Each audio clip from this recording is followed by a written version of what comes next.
Chika Minute! Si Gretchen Espina ang tinanghal na Pinoy idol. Mas malaki raw ang nararamdaman niyang pressure. Ngayong nanalo siya, ang sikahatid ni Lars Santiago. Nasa backstage na ng Pinoy Idol si Gretchen Espina kagabi pagkatapos ng Grand Finals night. Pero hindi pa rin siya makapaniwala na siya na nga ang itinanghal na first Pinoy Idol. Hindi na raw niya maalala kung ano ang naramdaman niya nang tawagin ng host na si Raymond Gutierrez ang pangalan niya. Your first Pinoy Idol is...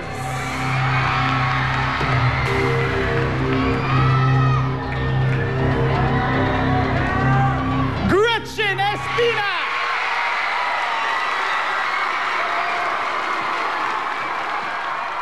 Nanginig po yung tuhod ko.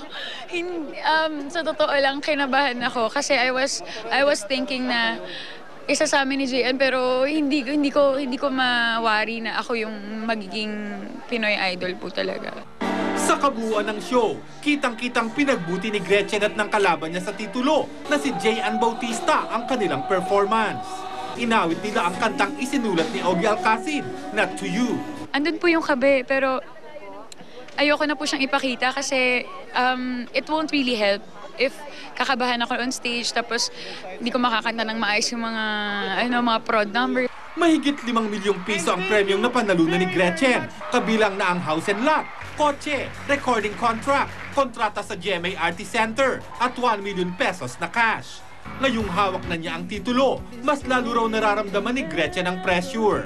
Sobrang, I have to step up. I have to prove myself every time I perform. Ganun po yan eh.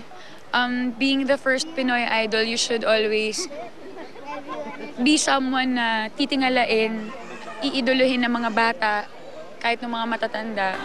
Lars Santiago, updated sa Showbiz Happenings.